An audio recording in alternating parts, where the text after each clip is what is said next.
I want love. I want passion. I want that girl to love me. The real energy, or the real thing that you're supposed to be doing here, it's like that thing that people say. It's just like, oh, it's not that you're getting the wrong answer. You're asking the wrong question.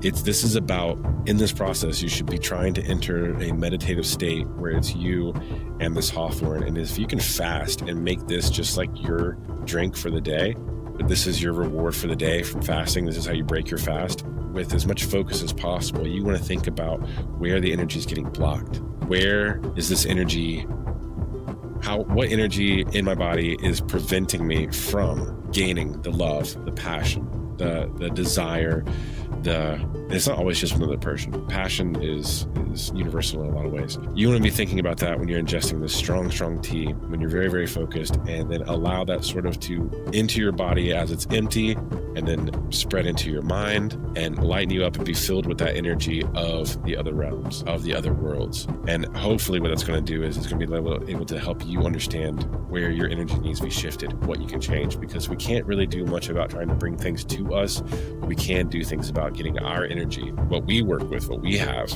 We can work on it and use nature to help us use our energy effectively.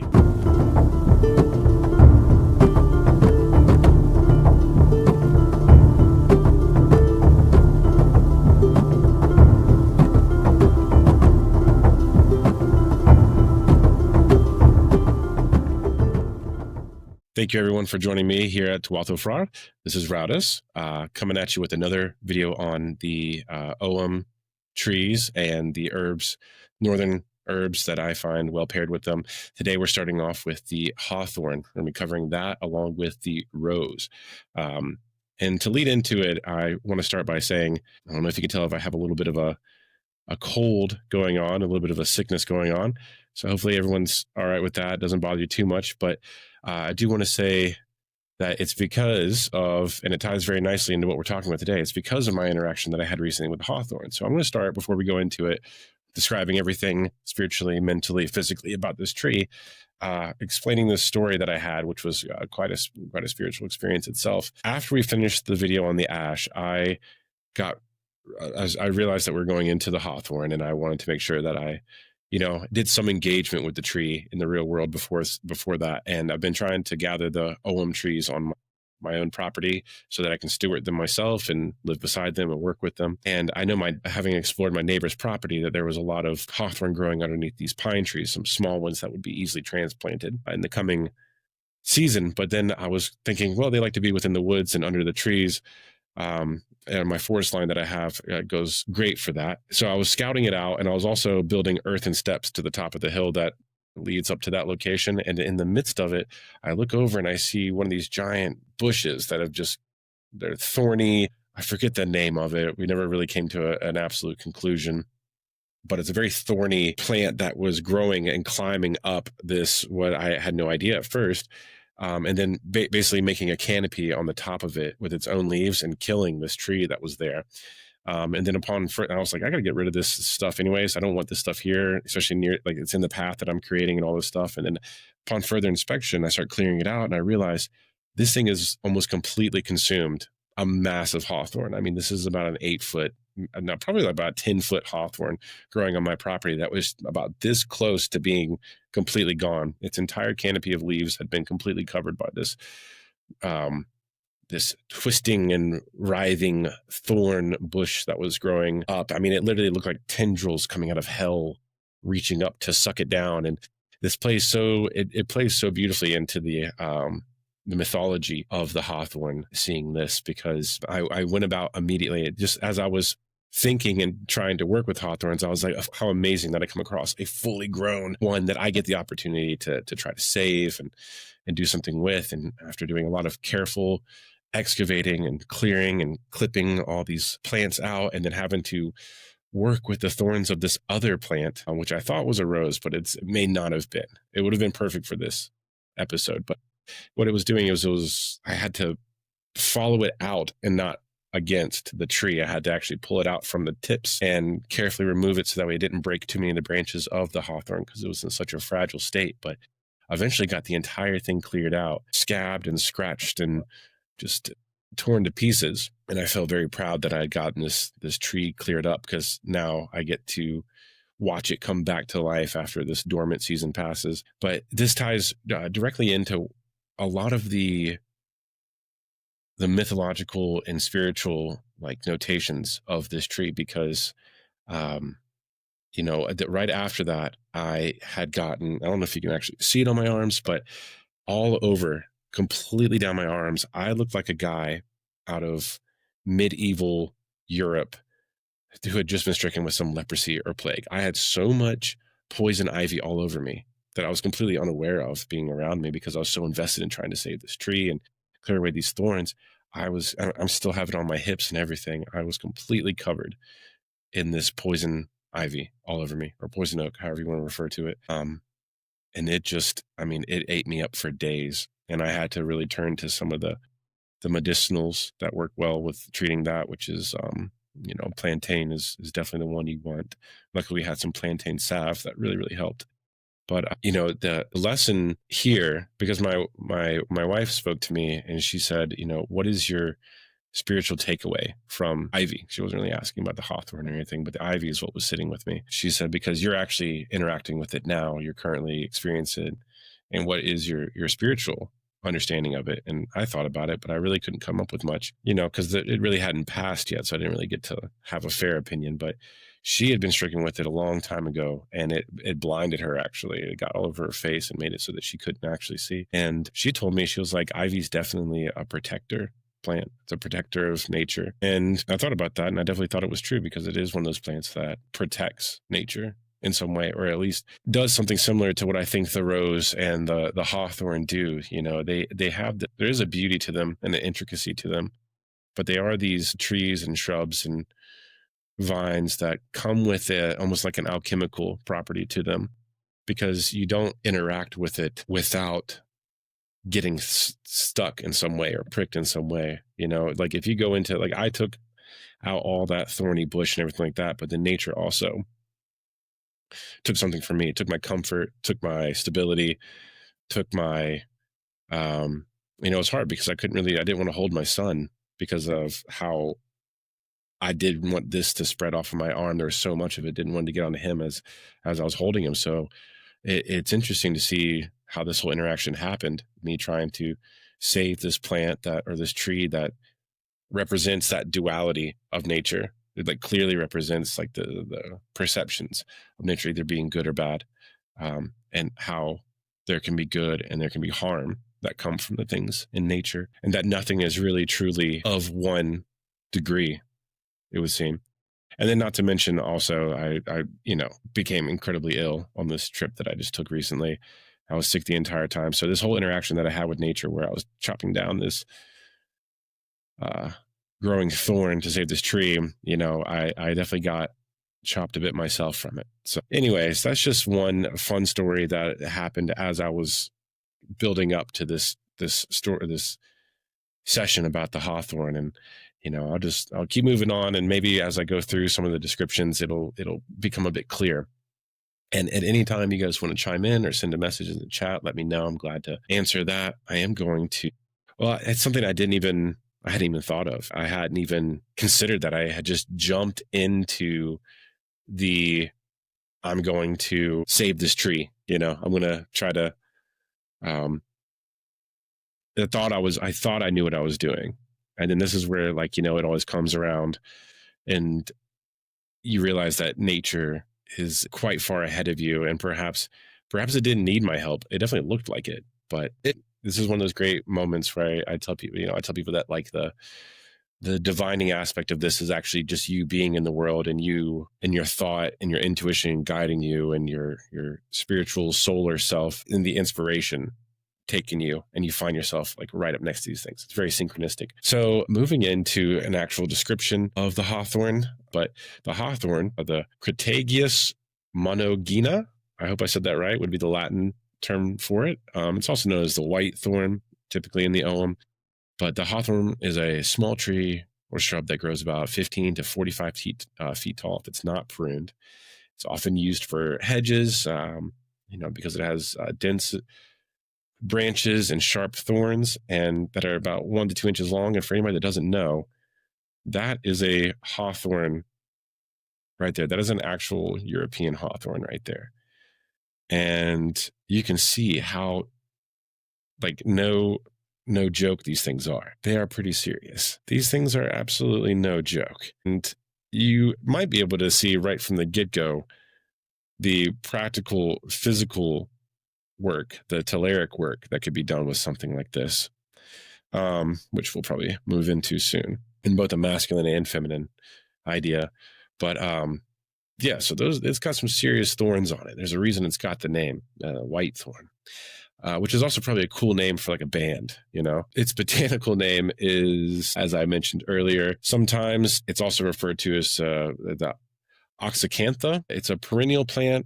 I mean, that it only comes in at certain times of the year, flowers and so forth. Pretty darn common, but it blooms in May with small white flowers that have a musky scent. Most people always talk about this. And if you watch the video that Story Crow does on the hawthorn, he'll go into depth about what these things smell like, but it's often referred to as a scent similar to death or particular time for women. The odor that can come from that is similar to what the scent of this hawthorn can produce, which it makes me think about how that thorn bush was able to find it, right? Why did it seems so targeted on that tree. I wonder, and I'm like, maybe it has something, these plants and things have more senses than we give them credit for. If it smells a deathy type scent coming from it. The flowers develop into red berries that are referred to as haws. Those come in autumn, and the bark is obviously a grayish brown. These are from the branches itself, right? But it does have a sort of like a pale white quality to it. The actual bark itself is kind of grayish brown. As it gets larger, it develops the scales on the bark, and the leaves are lobed. I don't have any of the leaves. I would have gathered some, but I did not want to take anything else from this hawthorn. Very similar to small oak leaves, depending on the type of oak you're looking at. Not a white oak, probably more like I would say they probably look more like a maple, but the leaves can be used for tea. Folk names for this tree also include bread and cheese tree, the hagthorn, haw, or the what is referred to in the Ogham or the old Irish is hua. It's called, also a funny one, it's called ladies' meat, like the actual, like I'm cutting some meat. It's also referred to as a May tree. I ignore my light blinking over there. May blossom and quickthorn. The Anglo-Saxon names actually tie into some Norse mythology as the hagporn, as in porn, meaning hedge thorn. And there's the pefeporn. There's also the pefeporn, which means bushy thorn. In the Old Norse, it's called hagporn as well. In the Old High German, it's pronounced as Hagendorn. And in the modern German, it's very difficultly pronounced as the Zweigrefelgerweistorn. I butchered that. Anyways, in the other Germanic languages, it's referred to as a hagtorn or a torn, so in the Danish, Swedish, and Norwegian, they're all pretty similar. And the symbolism, building off of what I had said earlier, is that the hawthorn represents duality, including protection and danger, passion and pain, fertility and restraint. Interesting how I had these notes written a long time ago, and I got to really experience my premonition on this, so to speak. The thorns symbolize the pain of denied desires or unrequited love, but also serve as protection against harm, lightning, and spirits of the dead. The red berries, or referred to as haws, represent relief from suffering caused by blocked passion. The white flowers represent or symbolize chastity, fidelity, and fertility, connected to multiple love goddesses in the Celtic lore. In the Celtic lore, it's referred to as a fairy tree, marking or usually like barrow hills, or where things have fallen or died. The hawthorns often found growing in those locations, on burial mounds in those locations, but they seem to grow and operate as this sort of portal to the communication or the connection to the Sidhe in a way, or the fairy hills, in a sort of a warning proclamation to humans. In some things, it's seen as like the hawthorn is actually from the other world. It's a bit of the other world that has seeped through and is actually reaching out to warn people of Middle Earth or Midgard that this is maybe not the safest place, or this is a place to tread carefully. It is one of the 9 woods for warrior funeral pyres, symbolizing passage to the afterlife. So this is quite prominent in anything dealing with ancestor spirits or rituals or funeral work for those who have died. As I said before, this is the H rune, or the H ogham, and it's pronounced as hua. And it's, so yeah, a bit sick. Still dealing with the effects of the other world's blight on me for coming and saving its precious tree. No good deed goes unpunished. But yeah, so in the ogham, it's clearly attested to symbolize fear and obstacles and frightfulness. And in one of the kennings, it's referred to as pack of wolves, con dal con, meaning difficult, or that means pack of wolves. Or also in another kenning referred to as difficult night, pronounced an sam I kech, which is Old Irish referring to difficult night. Or another one referring to whitening of the face, which is Bachnad Noonshi, which I can't pronounce with my congestion. I can't do it all Irish right now. But that would be a whitening of the face. And this represents the backlash from act. I'm telling you, I didn't write this just now or in the recent time. I've had these notes written out. It represents the backlash from actions, but also protection and hope after trials. So in Norse lore, it is created by Thor as lightning struck the earth and created this link to the Alfar, or as well as the Ljós Alfar, which were the elves and the light elves. And then there's this Svart Alfar, or to the dark elves. And in some way that there's a link between Thor, the elves, which would be like the fairies in the Celtic culture. But it was Thor that I was never really find anything more substantial other than people speaking about how Thor has a link to the hawthorn, which we see in the rune Thordizaz, which is always related to Thor. Why is Thor related to a thorn? Why is this rune Thordizaz? There's so many interpretations of it, because there's also the idea that it's linked to one of the Jotun.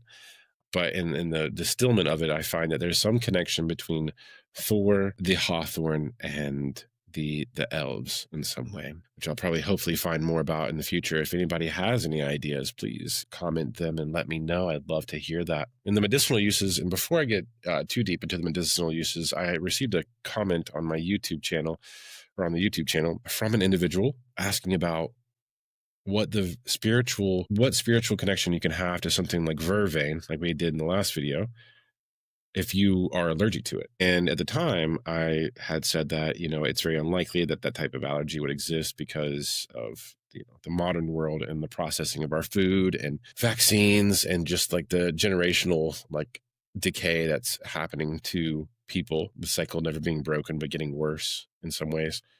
A lot of the allergies that we have today, I think, come from what we do to ourselves as a species. But I also figured that it could have happened, that somebody would have been allergic to it. And I think it's like how I described that situation with the ivy with myself, is that there is a spiritual experience, even if it's negative, even if you don't get to have the same one as everybody else. You get I guess what you get. I mean, that's a bad way to put it. It's not very poetic or anything like that. But, if I'm not allergic, but you are, that's an experience that you have to navigate. And that's what we're here talking about, is how we can find ways to start navigating these things and understanding them in the ways that, not just in a medicinal sense, but in a spiritual sense. Understanding its function and value doesn't mean, or is just as valuable as using it as a medicinal plant. Understanding its spiritual nature, often you can have a better perspective than somebody who simply sees it as a medicinal herb. Maybe you can find something more with it, or maybe you can find better ways to work with it that don't violate your allergy or something. So maybe a chance to create something new with it, develop your own understanding, right? What a good comment for me to just say to somebody, just go figure it out. Anyways, So moving into the medicinal uses, the hawthorn is used for, it's like a powerhouse for, it's used as like a powerhouse for heart health. It dilates blood vessels, improves heart pumping, regulates high and low blood pressure, treats angina. I guess we lost somebody. Treats angina and calms irregular heartbeats. It can be combined with yarrow for high blood pressure. It lowers bad cholesterol and supports blood vessel repair. It can help with autoimmune conditions by calming the immune system and acts as an antihistamine for sinus. There he is. Look at that. Love it. Love the hat. So before moving further into this, since Spear just joined us, if you're willing, I don't know if you heard what I was recently saying about Thor's connection to the hawthorn. Did you catch any of that? I actually missed that part. So in some of my research, I've found that there's like mention and discussion of Thor having created the hawthorn. And when we think about the Thurisaz rune, you know, it's always linked to Thor, but it's also referred to as thorn. And I've read a lot of different interpretations on that, but there's some tri-unity between Thor, the hawthorn, and the alfar, and the multiple alfar, the Los alfar, and then the Svart alfar. So did you have any illumination on that and what those connections might be? I don't, but when I was listening, it made me, I did think of, it's not explicitly said, but I believe hawthorn may be some of the type of wood that was put on Baldur's funeral pyre. So I just That might, yeah, I could. there because they were talking about, it talks about thorns and the emblem of sleep or death. I don't know if that makes sense. No, it does. I mean, considering everything that I just mentioned about the fact that it was used for funeral services and those sort of things, it was used in that capacity to shepherd those on their way in that ceremonial type of fashion. Oh, there you go. But yeah, there you go. Well, I appreciate you joining us. I'm glad you're here. Okay. And let's see, we've got, where were we? Oh yeah, so it's very helpful as an with those with autoimmune conditions. It can actually calm the system down. So if you have like a high thyroid or something like that, you can use it to calm your autoimmune issues down, because they do have a scale that they use to measure your autoimmune reactions. And it's an antihistamine for sinuses. Berries cooked with meat aid in fat digestion, which is great because, as we said before, really need fat in their diet more than men do. So, you know, honestly, if you're trying to bulk up for the winter, it's a good option there. It comes in May, so, you know, prepare accordingly. For tea, you can steep 1 teaspoon of leaves or flowers in half a cup of boiled water for about 15 minutes. Take up about 1.5 cups of daily doses to help with circulation, emotional distress, nerves, insomnia, asthma, rheumatoidism, arthritis, and laryngitis. You know, and as I always say, make sure you do your research before taking these types of things into your healing practices. Let's see, for a tincture, you can cover ripe berries or spring parts, or the spring parts of it, the development that grows in spring, with about 80 proof alcohol, and let it wilt, strain, and add 10% water and glycerin. You know, take the ripe berries and spring cuttings, basically, and you can make a tincture out of that. Just follow some more in-depth resources online, but it's tinctures of this degree or this type are actually really good for maintaining the blood pressure. Primarily, you want to use this for dealing with blood pressure, but you don't want to use it with other blood pressure medications. If you're a person with an aged heart or a sort of a failing heart in some way, have myocarditis, atherosclerosis, stresses on the heart in general. I have a family member that I've got on hawthorn supplements currently because they are having bad heart conditions.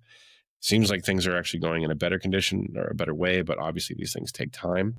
Hawthorn supplements are easily found at Earth Fairs, Whole Foods, all kinds of places. Make sure you're getting organic and ethical sourced ones. Native Americans used it in poultices for swelling, teas for stomach problems, roots were used for diarrhea, for menstruation or skin issues, and for circulation or spasms. These are all poultice options that you would place on the parts that you make a poultice, and you would either use the spring, the berries, or the flowers, make a poultice of those things, and place those in the areas that are affected and try to keep compressed for some time. Let's see. And there were some attestations or whatever about using it as a acupuncture type solution, which the effectiveness of that I haven't looked into. I don't know enough about acupuncture to know the viability of that, but apparently it was used in Northern European cultures to sort of relieve like blood buildup in the body.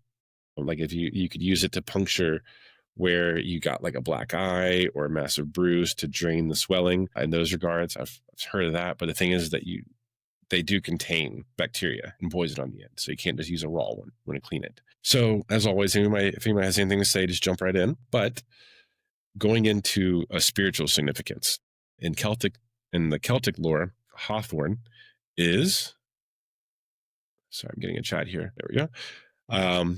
In Celtic lore, Hawthorn is obviously the Ogham Hua, and it's referred to that means like fear, and it's in regards to fear and strength. It's like that old adage that, when can somebody be strong or when can somebody be brave? It's not because they aren't afraid, it's because they are afraid. That is what makes them strong, or brave, fighting against your fear or understanding it in some way. It appears spontaneously in spiritual journeys as a warning of backlash from magic. So in a way, such as emotional upset after new energies are used. So what you might see is if you're sort of in a state where you're starting to develop towards something, you might notice a hawthorn, and that might be an omen of some type of like, hey, this is an area where you tread lightly in your spiritual work because you are dealing or coming close with the other world or one of the other realms, and specifically those of the dead, those of the other world.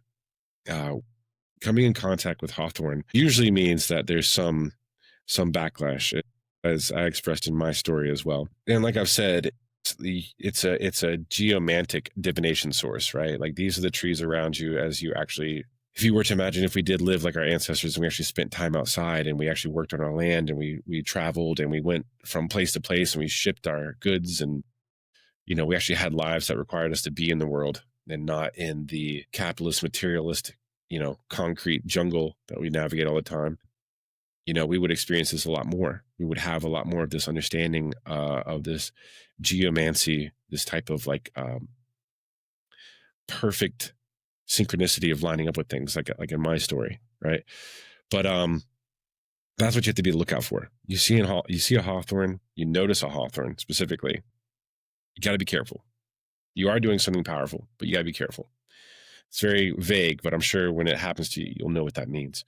As I said before, it's referred to in some of the kennings as the meeting of hounds or a pack of wolves. It also, that word ku, like Cuchulainn, the warrior, it also means warrior. Cuchulainn was the hound of Ulster, I believe it was, but it all, like the hound and ku are synonymous with warrior and hound in the same way. If you could imagine a band of warriors protecting each other, right, in this sort of like circular fashion, and then keeping their spears and their weapons pointed outwards, creating this protective barrier, much like what you would see on a hawthorn. That was a formation that was used to protect from all sides when you were ambushed, something like that. That's one thing that the kenning could have been referring to, is this form of working together and learning that from nature and how nature protects itself. I think that's how a lot of humans developed and grew. So protective but challenging, signaling temporary issues like irritability or depression that indicate success. It is it's a tree that's sacred to fairies, and there's always some type of mischief going on there, some unknown occurrence happening. They are usually guarding, the hawthorns specifically are guarding she mounds, which we said are like, mounds for the dead. They stand beside holy wells, otherwise known as Clootie wells. And Clootie wells are wells where claws, usually like clothing, cloth, had some type of intention written upon it and then tied to a hawthorn tree. So like if you wanted a message to carry into the other world, and especially if the hawthorn was present beside a particularly powerful well, you would dip the cloth in the water after you'd written some intention upon it, and you would actually tie it to the tree. And it's not uncommon to see this practice still happening in most of the Celtic regions, where people tie cloth with messages or wishes or prayers for protection being tied to hawthorns in this way. Those are referred to as clutes. See, it also is representative of Beltane or Beltina, as I think it's more appropriately referred to, or May Day, as summer begins.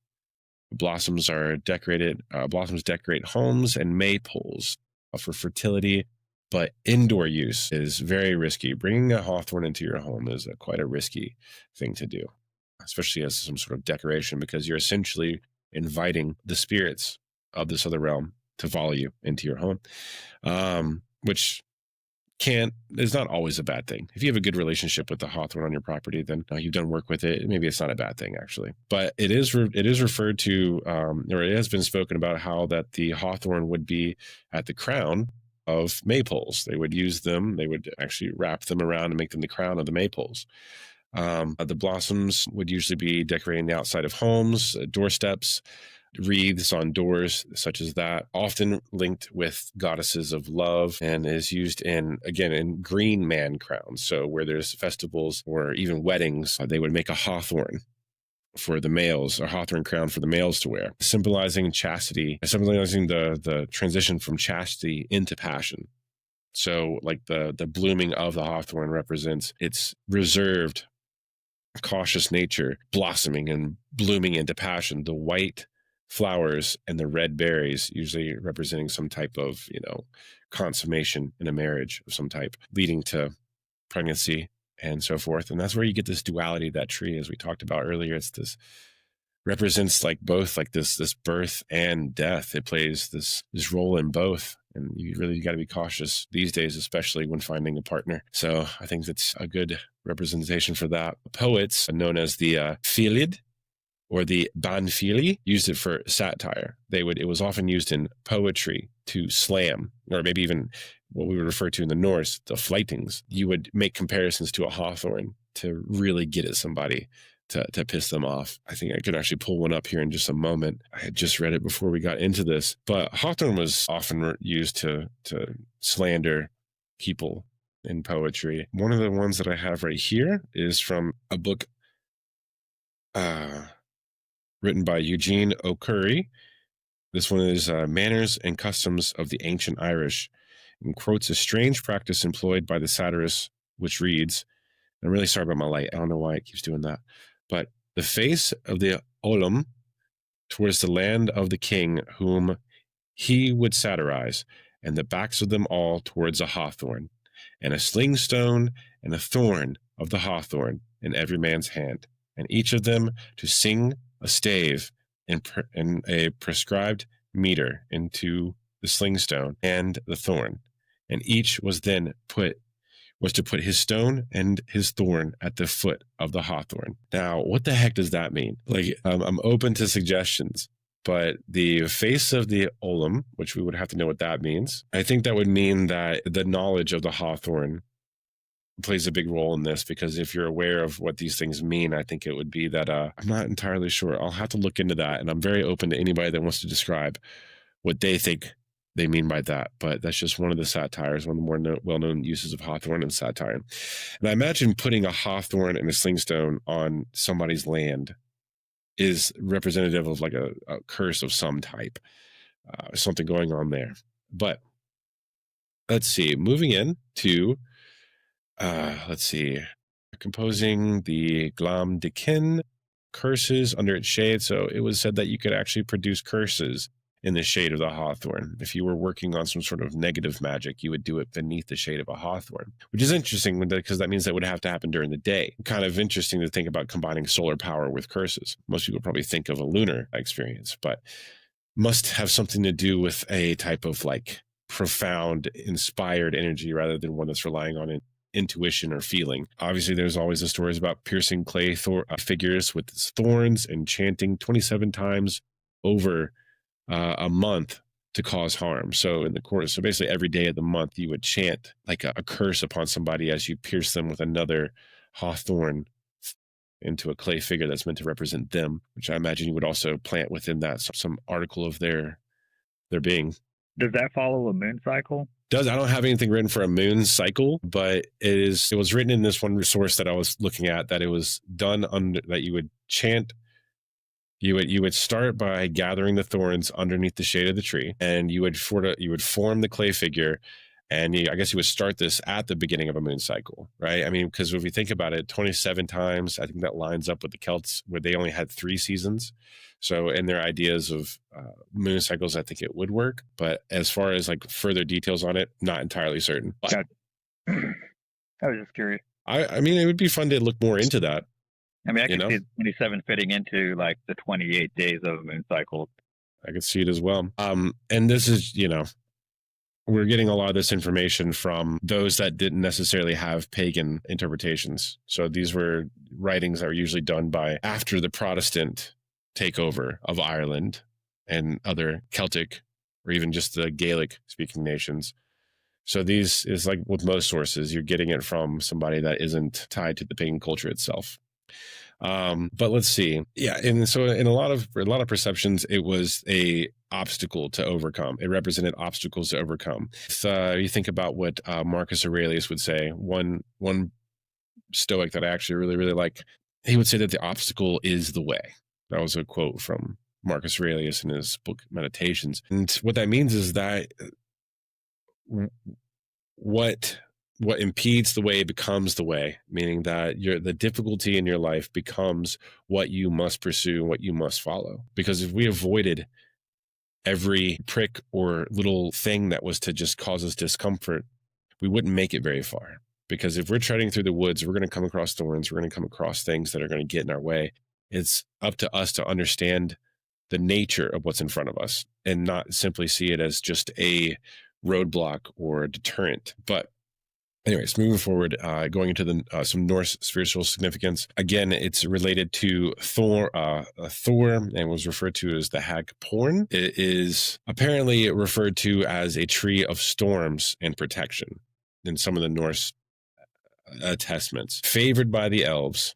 It was a place where you could usually have interactions with the elves. Apparently, this is one of the trees that you would actually offer libations to create some sort of cohabitation on land. If you were to find a hawthorn, it was almost like being able to like immediately communicate with the elves of that region. And then so giving libations and so forth was a way of creating some sort of like cyclical interaction with the spirits in the area that you're in. Also, apparently, when it is very like the acts of passion carried out in front of hawthorns or around hawthorns, or even like proclamations of passion, were usually done around hawthorns in Norse culture, representing its like sort of, I don't know, fertile, not really fertileness, but like I was describing earlier, the fact that it's a tree of passion and pain at the same time. It was usually taken, the berries were usually eaten during difficult times. They were made into jams and spreads and things like that. And they were considered actually like a very uplifting thing in the culture. It brought people's spirits up to be able to gather hawthorn berries and make not necessarily preserves, but something out of them. It was a happy thing to find them in that culture. So it's interesting to see how the Celts kind of saw it as like this fearful tree, but the Norse kind of had this tough chest about it, and we're actually usually quite pleased to be around these types of trees. There's not much to find there, but it's quite often just a tree that would have libations given to it and creating a sort of a cyclical connection with the land that it inhabits. So in moving into like more the magical uses of it, the Celts used hawthorn carefully due to its power for wards against lightning, dead spirits, fairies, and especially, like I said, the Sidhe. Cutting it down was just like not good. That was just an invitation for pain to befall you. And the interesting story about this is that there was a very special hawthorn that grew in Ireland that had been protected for years. It was very large. It was one of the very special sacred trees of Ireland. And there was an individual who bought the land that it was on, and he wanted to expand his farm or whatever endeavor he was doing there, I forget. But he basically made the petition to cut it down. It was considered a landmark, but the people said, no, we're not going to do this. They actually banded together to surround the hawthorn so that it couldn't be cut down. So like, tree activists, as they always do, but it just ended up, he ended up cutting it down anyways. And then I think potentially what happened, I think it was like 3 months later, he became like incredibly sick, fighting for his life, and did not do very well after the fact. There is like a magical quality to just respecting these trees alone. Pardon. So to some of the magical uses, you can actually cultivate love or passion, and sort of let's say you just want to find a bit more of that like romance, or you want to find love in your life or anything like that. You can just create a tea from the crushed hulls, where the berries, very simple to do. You can get dried hawthorn berries in quite a lot of places at the store. You would want to ceremoniously drink this tea, because you are essentially imbibing something that is got direct connections to the other world. And you'd want to do this in almost like as trance-like and as focused as you can be, because when you, like we said before in the very beginning, when you make a tea, you make it from a lot of the substance that you're using there. So when you're doing this, you're not just thinking, oh, I want love, I want passion, I want that girl to love me. The real energy, or the real thing that you're supposed to be doing here, it's like that thing that people say, it's just like, oh, it's not that you're getting the wrong answer, you're asking the wrong question.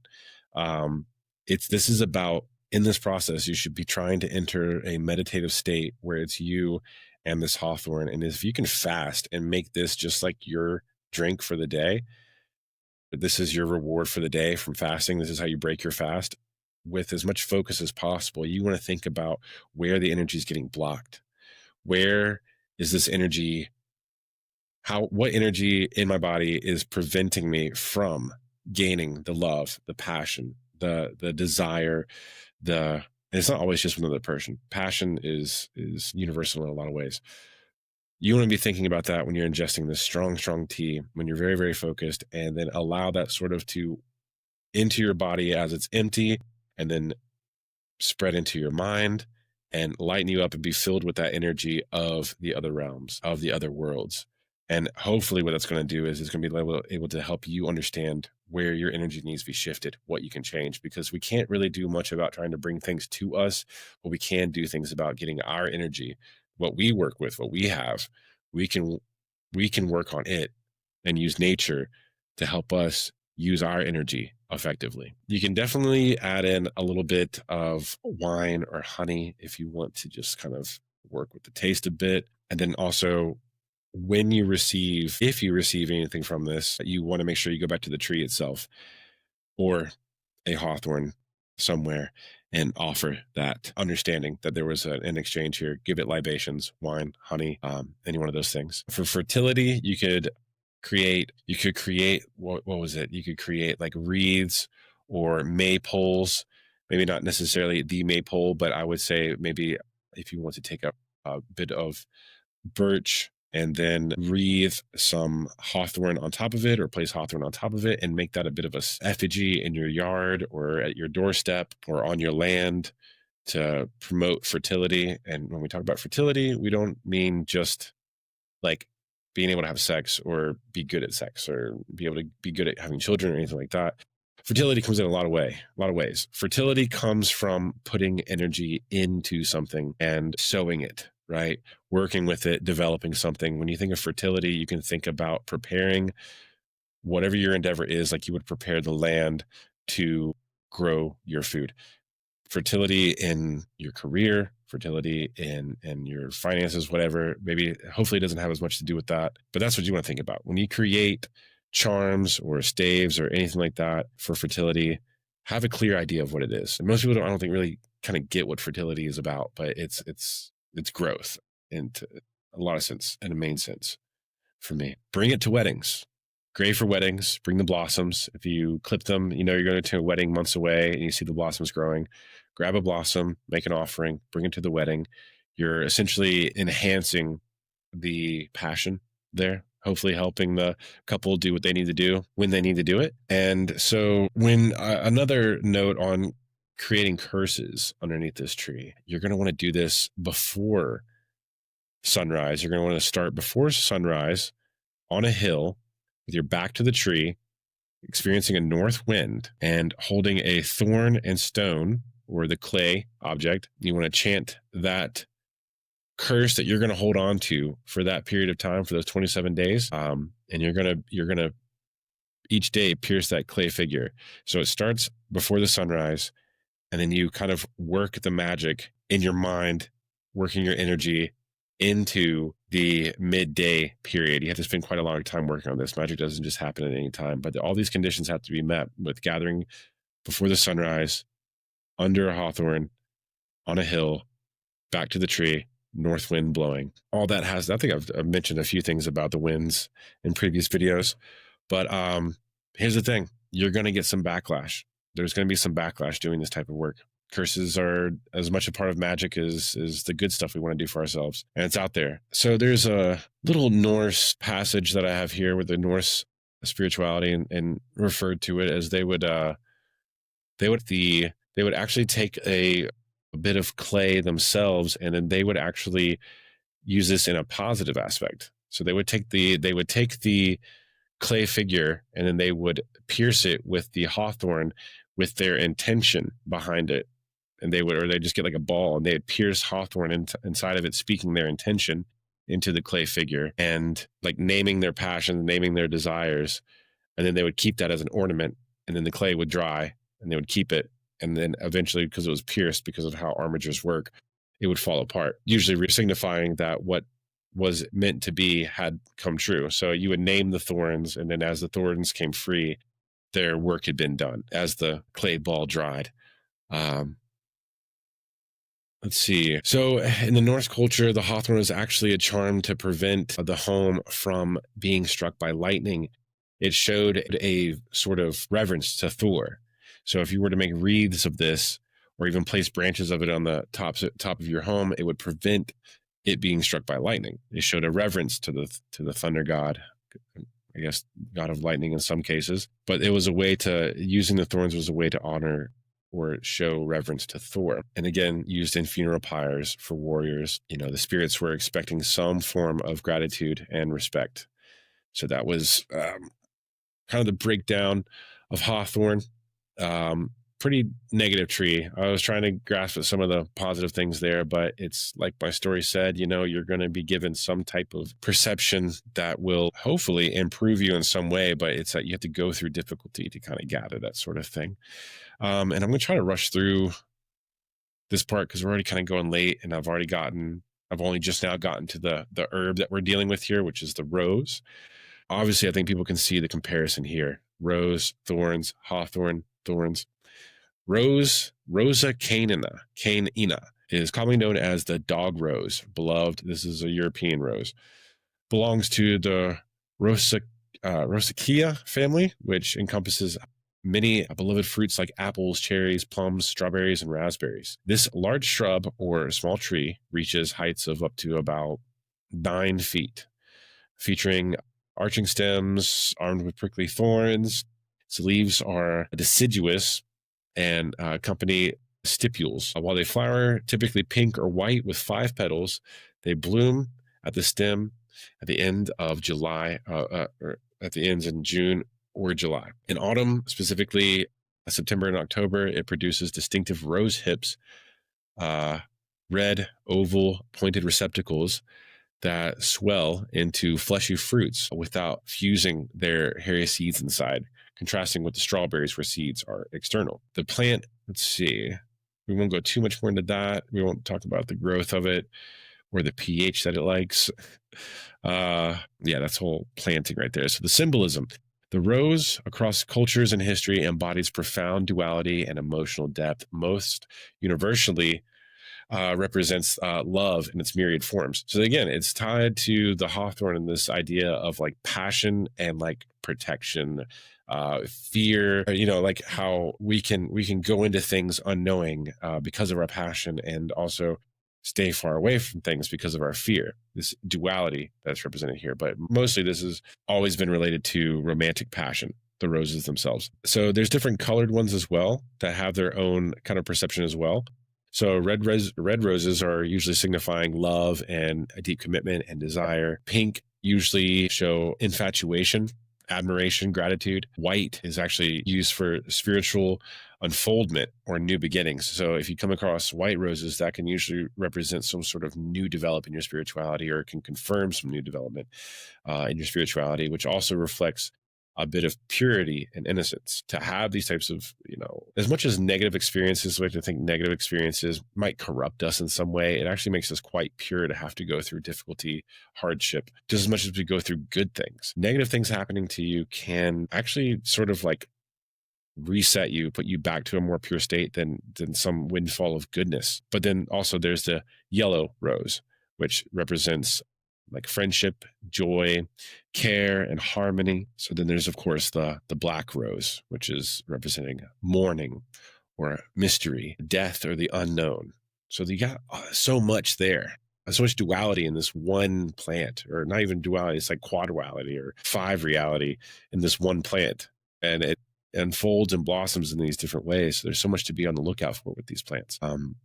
Its stories symbolize, obviously, the pain intertwined with beauty, such as love's challenge or the protection, the desire to have protection amid vulnerability. The petals can invoke like a type of sensuality, royalty, mysticism, and in ancient myths, roses are linked all across cultures to goddesses of love and beauty. Even ones like Venus or Lakshmi, for those who understand the Hindu lore. Lakshmi, I believe, was formed from rose petals, actually. And in a spiritual context, they parallel the Eastern lotus as a symbol of maternal creative energy and mysteries, inner growth, and divine union. Christian traditions associate white roses with Virgin Mary. Again, you can just see that this is something that's somewhat universal across the cultures. Moving further on, Rosa canina serves as a versatile herbal remedy with petals offering mild astringent and antioxidant properties to soothe weak stomachs, diarrhea, sore mouths, throats, all the while uplifting spirits with their aromatic perfume. The rose hips is rich in vitamins and is harvested in late autumn when they're soft and ripe, providing potent antibacterial, anti-inflammatory, antioxidant, and astringent effects, addressing colds, diabetes, diarrhea, endemia, fever, gout, rheumatoidism, all sorts of things. Regular intake of rosehip powder prevents atherosclerosis, which is also similar to the hawthorn. Hawthorn also can help with this. Osteoarthritis, it can ease osteoarthritis pain, and rheumatoidism. Rheumatoid arthritis, something my father struggled with for a very long time. I wish I'd known this stuff earlier. By reducing the inflammation within the joints. That's how it does it. And then I have the chemical makeup here. I guess I thought that was like interesting for the thing, but we don't have time for it. Research, including 9 double-blind trials, actually confirms the pain reduction through we're not going to go too much into this. We went into it. I quoted a study here to try to lend credence to what we're talking about, but we don't need to break it down with that. Essentially, from what I have written here, is that you can get tincture. You want to focus on rose hips, and you want to focus on using tinctures for digestion, syrups or infusions for immune support, powder for joints and skin, or teas and capsules to prevent colds and clearing out blood vessels. Dry petals and hips in warm, airy, dark place. You can store them in you can store them. If you have roses growing, you can store them, the petals and the hips, in an open, aired, dark place with a bit of warmth. Let's see here. Moving on to more spiritual understanding of the rose. In the Celtic traditions, the rose, and particularly the wild dog rose, again, it's a wild dog rose and tied very similarly to the hawthorn, which we have Kinnings referring to it as a fear of hounds, or the gathering of hounds in a way, which I think is pretty interesting. It's often linked to the divine feminine. Roses have a lot to do with the divine feminine, goddesses of love, beauty, nature, and passion. Let's see. The folklore portrays roses as attractors of good spirits and with the good fairies, essentially, with blooms being left on doorsteps to invite blessings on the home. So if you're trying to do something good for your neighbor, or even do something good for your own home, an offering or sort of like a charm crafted of these rose petals can often bring some sort of good luck into the home, which you can even people make necklaces out of these things. I mean, I would really dive into the creative aspect. With every one of these trees and every one of these things, there is a creative aspect or the practical work that gets done with them. The shamanic or the magical on the physical realm or the telluric realm, you're going to be working directly with the object. And this is really where the creativity of you and the attention of you comes into the potency of what you're creating here. Because a lot of the magic that we do, that we try to craft and create, is almost like a mirror. It's as much as we're doing it to receive something or create something, we're doing it to manipulate our own energy. So if you want to make a rose wreath or a necklace or garland or something along those lines, do it with intention and treat it with care. It is a magical item at that point, because you essentially transform nature with your own intention and will. This is a representation of your intention and will. And, treat it as such. So then also moving on, in Irish symbolism, the rose personifies sturdy, self-reliant women of Ireland and of Ireland itself, as seen in poetry by Yeats, specifically the poetry of the yew tree. That's one I'm going to have to, I see a few Eamon's saying something there. Let's see. We'll keep going right here. And they taste great too. But the rose tree by Yeats, where it merges nationalism with feminine strength and unity. It's often associated with the heart chakra, and it facilitates a deep emotion. It usually has something to do with emotional healing and acceptance in your life. There's also I don't know how to say it, but basically claims that it was used very much, and we do it still today. We do it to this day. We lay roses on burial mounds, on people that were sending back to the earth. Just another representation of how these two are related to each other. Yeah, definitely used to celebrate the ancestors, which I think I might have to bring to our Vetenetter to see what we can do. Try to bring, I think I can bring some Hawthorn, and I can bring some Rose. Sorry to interrupt. I have the Yeats book here, and oh, you do? There's the Rose of the World, the Rose of Peace, and the Rose of Battle. That's 3 of his poems. And titled The Rose. There's a bunch of that. That's interesting. If you have a passage that you like, you can read one. I haven't read it. That's the thing. I've had his book for a really long time. I haven't read it. Okay, you should just open it to a random page and just pick up a poem. Just allow your intuition to just pick one. Yeah, I used to do that a lot. Yeah, sorry to interrupt. Just to have it here, so I thought it might as well, You should do it now. Okay. What is it? 23. Let's see. 23 and up. Race under the passing stars, foam of the sky, lit. That's quite nice. I love it. Yeah. I'm going to be picking from Rose of the World. Rose of the World. That's beautiful. I need to read this. I was so glad you had that. Yeah, awesome. I heard you mention Yeats. Sounds like I have the book. I might as well. What was that from again? Yeats. W.B. Yeats. Scottish. No, Irish. Is he Scottish or Irish? I always forget. He is an Irishman, I believe. Let's see. W.B. Yeats. Let's see what this guy is. Yeah, Dublin, Ireland, yeah. Yes. William Butler Yeats was an Irish poet, dramatist, writer, and literary critic. There we are. So, all right, we're going to wrap this whole thing up. Let's see. So yeah, we honor our ancestors with it. We honor women with the rose. We honor our dead with the rose. It has a healing property to it in its hips, and it heals like almost all how would you describe it? Arthritic type of pains. Overall, the Celtic rose teaches balance between beauty and its thorns, fostering self-love, romance, spiritual unfoldment in harmony and with nature's cycles. Going more into the Norse aspect here, Norse spiritual views on the rose emphasize its alignment with love, beauty, and the divine feminine, of course, often connected to Freya, who is obviously the Vanir goddess of fertility, love, and nature, who may associate with roses or similar blooms, symbolizing her passion and sensuality. As a Western equivalent for the lotus, the rose symbolizes, again, spiritual unfoldment, maternal mysteries, devotion, sacrifice, ecstasy, pain. Broader Nordic folklore, flowers like roses relate to Idun, guardian of immortality's golden apples, implying themes of eternal life, rejuvenation, and protection. Roses thus bridge life, death, and rebirth. It was often used in their ancestor veneration or rituals for longevity.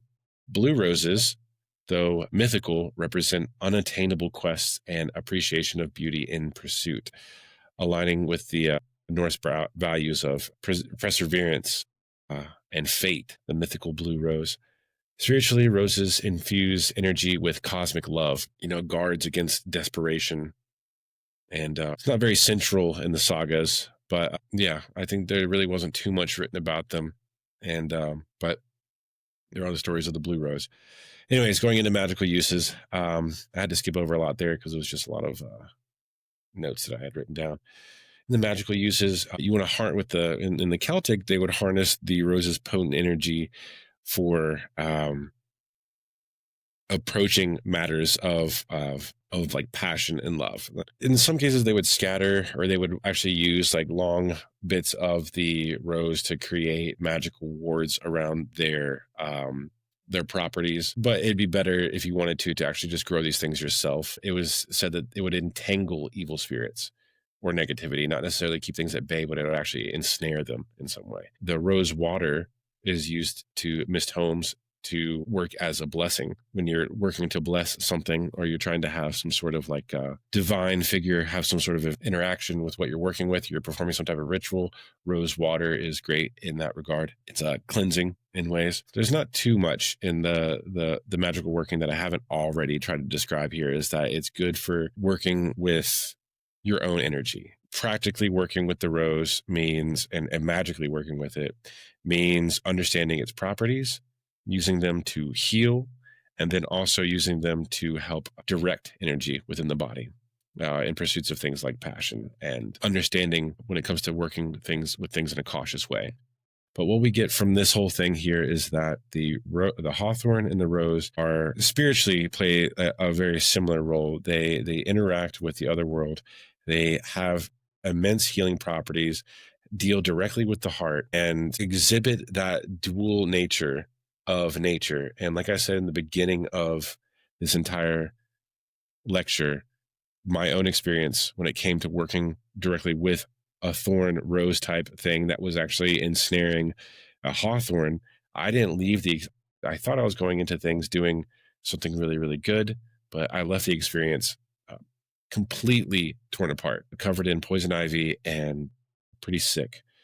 But then the thing is that, like I said before, sickness, much like coming across a setback in your life or experiencing some type of pain, gives you the opportunity to see things in a different perspective. And so much about this work that we want to do to resurrect the magical processes and spiritual processes of our ancestors requires us to have a dual perspective on how things are done, how things are attained, how we do everything. So yeah, I mean, I really appreciate everyone being here, being a part of this video. If you want to like and subscribe and do all the other crap, go for it. I appreciate it. If you have questions, come join us on the Discord. Ask me in the YouTube videos. I'm glad to talk about it there and give more detail that I couldn't run over here, because otherwise I'd be here for 3 hours. I really appreciate everyone here being a part of this and chiming in with the wisdom and knowledge that they have. Do we have any questions, or do we have any comments before we get close to signing off?